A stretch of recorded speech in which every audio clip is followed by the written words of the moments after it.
7 rahasia dapur rapi tanpa banyak barang di rumah Jepang. Sebelumnya pastikan klik tombol subscribe, share, dan like dulu ya, agar channel ini bisa lebih berkembang, bermanfaat, buat lebih banyak teman-teman yang lain. Terima kasih. Yuk lanjut deh. Halo Moms semua. Moms, jujur ya, dapur itu sering jadi tempat paling jujur di rumah. Di sana kelihatan capeknya kita. Kelihatannya niat hidup rapi yang sering kalah sama realita. Dan kelihatan betapa satu panci bisa berubah jadi 5 hanya karena kata sayang. Dapur berantakan sering bikin kita merasa gagal diam-diam. Padahal yang berantakan bukan niatnya, tapi isinya yang kebanyakan. Kita berdiri di depan dapur sambil mikir kenapa rumah orang lain kelihatan adem. Sementara dapur sendiri rasanya selalu kurang luas. Walaupun cuma buat motong bawang. Lucunya, makin pengen dapur rapi, makin banyak barang yang masuk. Rak ditambah, box ditambah, organizer ditambah, tapi tenangnya tidak ikut datang. Dapur jadi mirip gudang perasaan. Semua disimpan karena takut rugi, takut nyesel, takut dibilang boros, sampai lupa kalau setiap barang itu minta tempat, minta waktu, dan minta tenaga kita buat beresin. Dan di situ kita mulai capek, bukan karena masak, tapi karena hidup terasa penuh dari pagi. Sampai akhirnya lihat dapur rumah Jepang yang barangnya sedikit, tapi rasanya lega, dan di situ muncul tamparan halus yang agak nyentil, tapi jujur. Bukan kita yang malas, bukan kita yang kurang rajin, tapi mungkin kita terlalu baik sama barang, dan terlalu keras sama diri sendiri. Dapur rapi, ternyata bukan soal kuat beberes, tapi berani bilang cukup. Dan itu yang mau aku ceritakan pelan-pelan di video ini. Rahasia pertama itu soal hanya menyimpan barang yang benar-benar dipakai.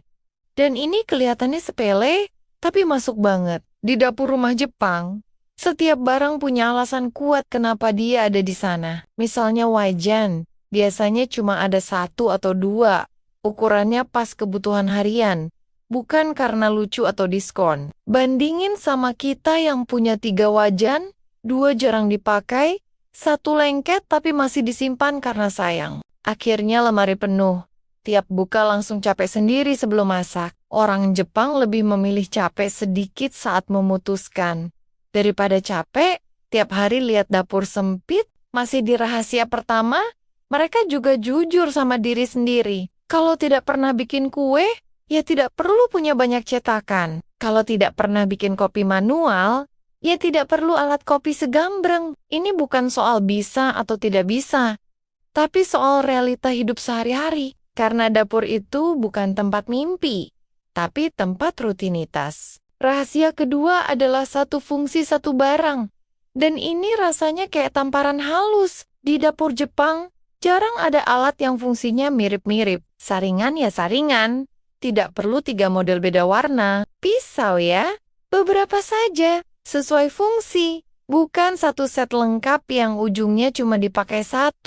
Karena makin banyak barang dengan fungsi sama, makin ribet nyimpannya, makin malas balikin ke tempat, dan akhirnya numpuk di wastafel. Contoh paling nyata itu sendok dan spatula. Di rumah Jepang biasanya cuma ada beberapa, tapi kualitasnya bagus dan nyaman dipakai. Tidak ada cerita laci penuh alat masak, tapi bingung mau ambil yang mana. Karena pilihan sedikit itu bikin otak lebih santai. Dan dapur yang bikin otak santai itu jarang berantakan lama. Rahasia ketiga adalah mereka tidak menyimpan barang karena alasan sayang. Dan ini bagian paling emosional. Kita sering banget simpan barang dapur karena kenangan. Hadiah nikahan oleh-oleh. Barang mahal yang jarang kepakai, tapi rasanya berdosa kalau dibuang. Di Jepang, rasa sayang itu tidak dijadikan alasan untuk menyiksa ruang hidup. Barang boleh disyukuri, tapi tidak harus terus tinggal. Contohnya rice cooker lama yang masih jalan tapi makan tempat, padahal sudah pakai yang baru. Di rumah Jepang, yang lama akan dilepas, disumbangkan, atau didaur ulang. Karena rumah bukan museum kenangan. Kalau setiap sudut dipenuhi rasa tidak enak buat melepas, akhirnya rumah penuh, tapi hati sesak. Rahasia keempat adalah dapur dibuat untuk kerja cepat, bukan pamer. Ini kelihatan banget dari tata letaknya. Barang yang sering dipakai selalu dekat. Pisau dekat talenan, panci dekat kompor, sabun dekat wastafel. Tidak ada drama jalan bolak-balik, cuma buat ambil satu barang. Karena desain dapur Jepang itu mikirin tubuh dan energi ibu rumah tangga. Bandingin sama dapur yang cantik tapi ribet. Gelas jauh, panci di atas, bumbu di sudut. Setiap masak rasanya kayak olahraga ringan. Akhirnya bukan cuma dapur yang berantakan, tapi emosi juga ikut berantakan. Orang Jepang percaya, dapur yang baik itu bikin masak lebih cepat dan hati lebih adem. Rahasia kelima adalah cinta ruang kosong. Dan ini benar-benar beda budaya. Di dapur Jepang, rak tidak harus penuh, meja tidak harus diisi.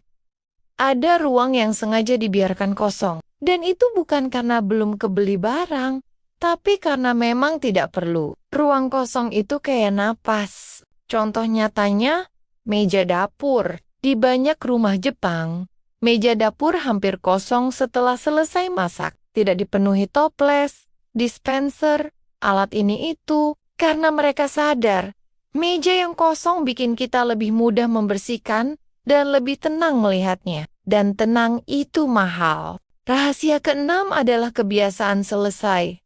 Langsung beres, tapi ini bukan karena mereka super rajin. Ini karena barangnya sedikit dan tempatnya jelas. Habis pakai satu panci, ya cuma satu yang dicuci. Habis pakai beberapa alat, ya cuma segitu yang dikembalikan. Tidak ada tumpukan karena dari awal tidak ada banyak barang. Coba bayangin masak pakai 10 alat versus masak pakai 3 alat.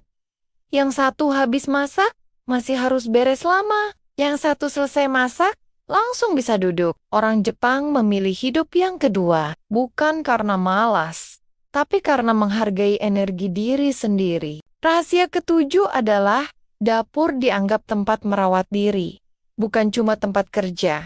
Ini filosofinya dalam banget. Di Jepang, dapur rapi itu tanda menghormati hidup sehari-hari. Karena dari dapur itulah keluarga diberi makan, diberi perhatian, dan diberi kehangatan.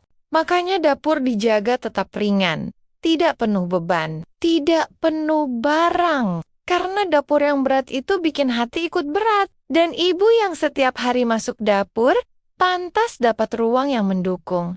Bukan ruang yang bikin lelah sebelum mulai. Moms, pada akhirnya dapur bukan soal panci berapa biji atau rak setinggi apa, tapi soal hati yang pengen tenang, tanpa drama, tiap buka lemari. Karena jujur aja, hidup sudah cukup ribet, tanpa harus ribut sama tutup wadah yang jatuh sendiri. Dan lucunya kita sering nyalahin diri.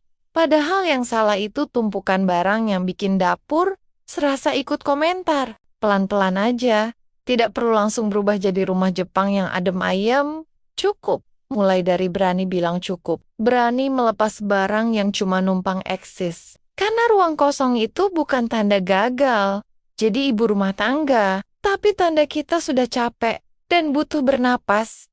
Dan itu sah tanpa perlu izin siapapun. Semoga setelah video ini, dapur bukan lagi tempat yang bikin pengen kabur, tapi jadi ruang kecil yang diam-diam menyembuhkan. Tempat kita masak sambil senyum tipis, ketawa kecil karena akhirnya sadar, hidup tidak harus penuh barang untuk terasa cukup. Dan hati tidak perlu penuh tuntutan untuk bisa bahagia. Terima kasih Moms semua sudah menemani dan mendengarkan ceritaku sampai akhir. Sampai ketemu lagi di video berikutnya.